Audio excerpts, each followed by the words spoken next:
बेटा, काफ़ी अच्छा एनएलएम का सवाल है। इसमें तुम्हें 3 ब्लॉक्स दिए गए हैं और हर जगह फ्रिक्शन अनअवेलेबल है, कहीं भी फ्रिक्शन अवेलेबल नहीं है। और जो इंक्लाइंड प्लेन तुम नीचे देख रहे हो 4M वाला, वो भी नीचे स्मूथ सरफेस पे रखा हुआ है। ठीक है, मासेस तुम्हें दिए गए हैं, एंगल तुम्हें दिया गया है। इस सिस्टम को रिलीज़ करने के बाद सिस्टम में जो बड़ा वाला जो नीचे वेज है 4M मास का, उसका एक्सेलरेशन कितना होता है, एक्सेलरेशन ऑफ 4M, वो तुमको निकालना है। ठीक है बेटा, एक्सेलरेशन ऑफ 4M। अब मेरी बात सुनो बेटा, इस सवाल को अपन इस तरह से ट्रीट करते हैं कि जैसे मान लो ये जो 4M है, इसका एक्सेलरेशन मान लो राइट वर्ड A2 है।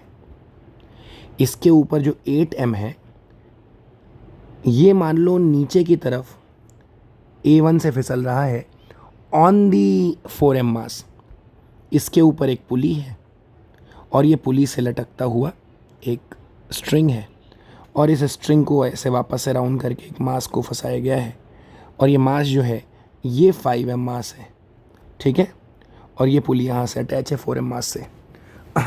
अब देखिए आप ध्यान से, मैं क्या करने वाला हूँ, मैं इस पुली में टेंशन T मान लेता हूँ, तो इधर पुली में भी ऊपर टेंशन T आएगी, इस मास को टेंशन T नीचे खींचेगी और पुली को टेंशन T ऊपर खींचेगी।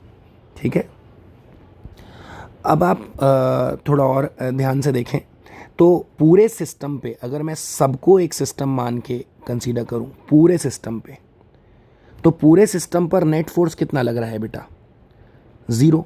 और जब पूरे सिस्टम पर नेट फोर्स 0 लगता है हॉरिजॉन्टल में, हॉरिजॉन्टल डायरेक्शन में पूरे सिस्टम पर नेट फोर्स कितना है बेटा, 0 है। और अगर ऐसा होता है तो summation of mass into AX, मतलब मास इनटू उनका acceleration in the x direction, that comes out to be 0। अब आप ध्यान से देखें तो यहाँ जो 5M मास है जो इंक्लाइंड सरफेस पे है, ग्राउंड से देखेंगे तो उसके पास कौन से 2 एक्सेलरेशन आएंगे, एक आप नीचे A3 मान लीजिए जो स्लिप करता हुआ एक्सेलरेशन है, और एक चूँकि ये वेज पे है और वेज से कांटेक्ट बना हुआ है, तो वेज की वजह से एक राइट साइड में इसके पास एक्सेलरेशन आएगा कितना, A2। आपने वेज का A2 माना है। ठीक, और ये एंगल आपको 37 दिया हुआ है, तो ये एंगल भी 37 होगा। तो बेटा 5M मास का लेफ्ट साइड में टोटल एक्सेलरेशन कितना है, या 5M मास का राइट साइड में एक्सेलरेशन कितना है, तो 5M मास का राइट साइड में acceleration 5M multiplied by right side में acceleration, that is A2 minus A3 cos 37, which if you solve will be 5M into A2 minus A3 cos 37 becomes बेटा 4A3 by 5। ठीक है, इसको आप फिलहाल रख लीजिए अपने पास। हाँ, अब मैंने कहा था कि सारे एक्सेलरेशन मिला के जो है आपका आंसर 0 होना चाहिए, सारे M इंटू AX मिला के आपका आंसर 0 होना चाहिए। तो ये जो 4M मास है जो आपने मान के रखा है 4M, इसको आपने हॉरिजॉन्टली कितने से चलता हुआ माना है, A2 से, तो इसमें आप प्लस 4M A2 भी करेंगे, प्लस अभी आपने जो ये वाला मास माना है कितना, 8M, इसका स्लिपिंग एक्सेलरेशन आपने नीचे की तरफ A1 माना है, पर ये वेज से भी अटैच्ड है, तो वेज से अटैच्ड है तो ये A1 तो वेज के ऊपर स्लिप करने वाला एक्सेलरेशन है ना। अब अगर वेज राइट साइड में जाएगा A2 से, तो वो 8M को तो लेके ही जाएगा, तो 8M के पास भी एक हॉरिजॉन्टल एक्सेलरेशन A2 तो होगा ही। समझ रहे हैं, ग्राउंड के रिस्पेक्ट में 8M का एक्सेलरेशन आपने नीचे A2 माना था, नीचे A1 माना था, सॉरी 8M का एक्सेलरेशन आपने नीचे A1 माना था, आई एग्री, लेकिन ये A1 तो स्लिपिंग एक्सेलरेशन था which was on the 4M मास। पर चूंकि 4M मास राइट जाएगा तो वो 8M को धक्का देगा और 8M उसके साथ जाएगा, इसलिए 8M के पास एक हॉरिजॉन्टल एक्सेलरेशन A2 भी है। ठीक है, तो ये प्लस आप 8M इंटू A2 लिखिए और इज इक्वल टू 0 लिखिए। तो आप क्या लिख रहे हैं, देखिए ध्यान से, 5M into A2 minus 4A3 by 5 plus 8M A2 और 4M A2 मिला के 12M A2 इक्वल 0। ये बनी आपकी पहली इक्वेशन।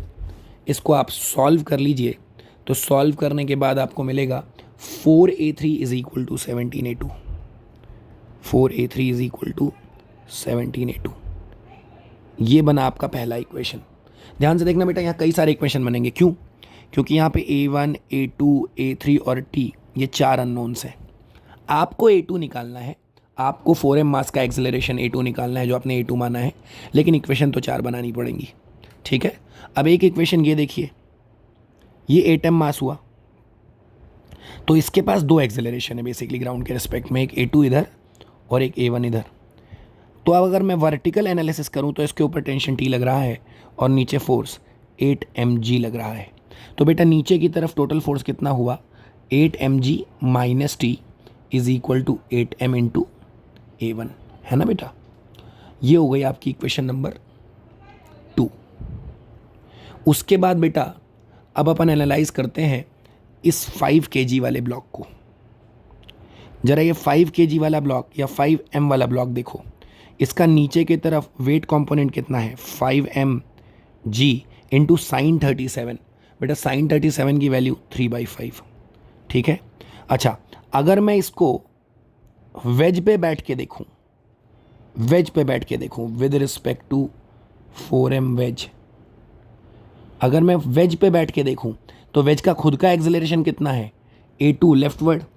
तो वेज की वजह से या वेज के फ्रेम की वजह से इस पे सूडो फोर्स कितना आएगा, 5m, that is mass of this block 5m multiplied by acceleration of the wedge that is A2 and opposite to the acceleration of the wedge. तो ये हो गया रिलेटिव फोर्स या force due to the wedge frame, ठीक है, जिसको अपन pseudo force बोलते हैं।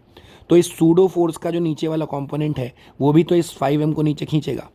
तो सूडो फोर्स का नीचे वाला कंपोनेंट कितना है, 5m A2 इंटू कॉस 37, क्योंकि ये वाला एंगल 37 है ये, तो cos 37 is 4/5।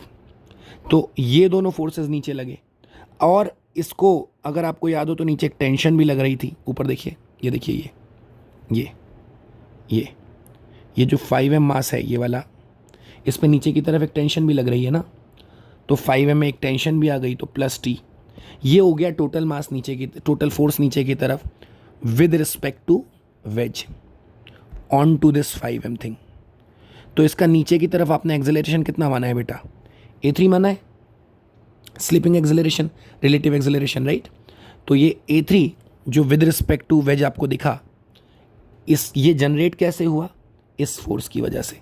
So this is equal to 5m into A3, this is equal to 5m into A3, 5mg into 3/5 plus 5m A2 into 4/5 plus T is equal to 5m A3, ठीक है। इसको आप solve करेंगे तो आपको मिलेगा 4m A2 plus T plus 3mg is equal to 5m A3।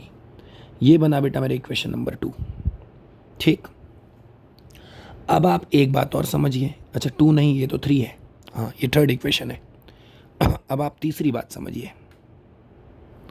तीसरी बात ये है, चौथी बात ये है बेटा कि अगर मैं वेज के फ्रेम में बैठ जाऊं, अगर मैं वेज पे ही बैठ जाऊं, तो ये वाला ब्लॉक मुझे नीचे आते दिख रहा है, कितने से, A3 से, और यहाँ से एक रस्सी एसोसिएटेड है जो एक फिक्स पुली से जाएगी। फिक्स पुली से क्योंकि मैं वेज से ही देख रहा हूँ, और पुली जो है वो वेज पे फिक्स है, और यहाँ पे एक रस्सी जो है ये इस ब्लॉक से एसोसिएटेड है जो वेज के रिस्पेक्ट में नीचे A1 से स्लिप कर रहा है। तो अगर आप थोड़ा सा स्ट्रिंग कंस्ट्रेंट का ज्ञान लगाएंगे तो वेज के रिस्पेक्ट में अगर मैं स्ट्रिंग कंस्ट्रेंट की इक्वेशन लगाऊं तो इधर से स्ट्रिंग कितने एक्सेलरेशन से नीचे जा रही है, A1 से, और इधर से एक्सेलरेशन कितने एक्सेलरेशन से इधर आ रही है, A3 से। तो जितने एक्सेलरेशन से इधर से बढ़ेगी उतने एक्सेलरेशन से इधर से घटेगी, यानी A1 is equal to A3, equation number 4, string constraint के नॉलेज से। अगर आपको थोड़ा सा और डिटेल में देखना है तो आप ये देखिए T.A0 कर दूंगा मैं, तो यहाँ T लगा T और acceleration, relative acceleration with respect to wedge कितना आया, A3, तो T.A3 कितना हो गया, TA3, है ना। फिर यहाँ देखिए, यहाँ एक्सेलरेशन आया नीचे A1 पर T लगा ऊपर T, तो T.A1 कितना हुआ, माइनस TA1, और अगर आपने पढ़ा हो स्ट्रिंग कंस्ट्रेंट में तो T.A इज इक्वल टू 0, तो इसका मतलब है TA3 माइनस TA1 इक्वल 0, इसका मतलब है A1 is equal to A3, that is equation number 4। ये 4 इक्वेशन आपकी बन गई। अब आपको थोड़ा सा दिमाग लगाना पड़ेगा। अब आप कौन सी इक्वेशन से शुरू कर सकते हैं, ऊपर देखता हूँ, इक्वेशन नंबर 2 को उठाते हैं क्या, 8mg minus T is equal to 8ma1।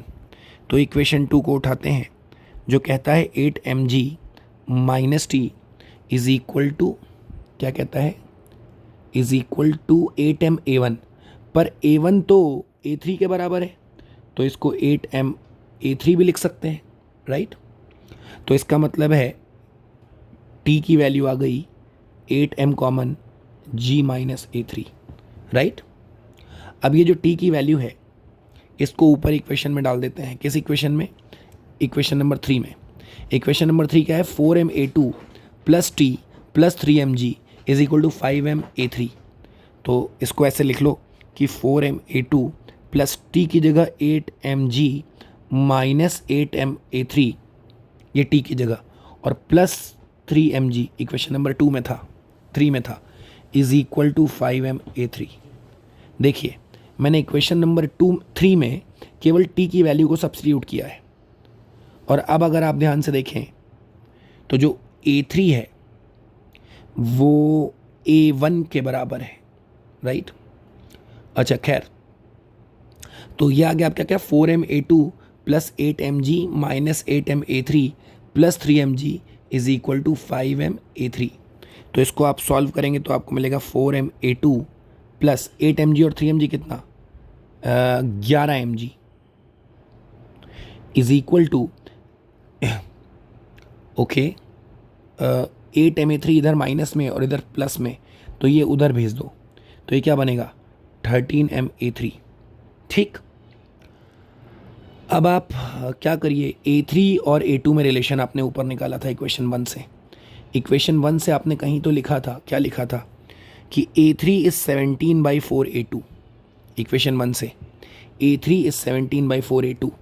So this, तो 4ma2 plus 11mg is equal to 13m into a3 is 17/4 a2। यहाँ से m उड़ा दीजिए तो आपको क्या मिलेगा, आपको मिलेगा 11g इज इक्वल टू 13 गुणे 17/4 a2 माइनस 4 a2। इसको आप सॉल्व करेंगे तो आपको मिलेगा, नीचे से एलसीएम लेके 4 इधर भेज दीजिए, तो 44g इज इक्वल टू 13 गुणे 17 माइनस 4 को 4 से मल्टीप्लाई करेंगे एलसीएम से, तो ये 16 हो जाएगा टाइम्स a2। तो आपको मिलेगा 44g is equal to 205 a2। तो आपको a2 मिलेगा 44g divided by 205, and that is the answer they have given.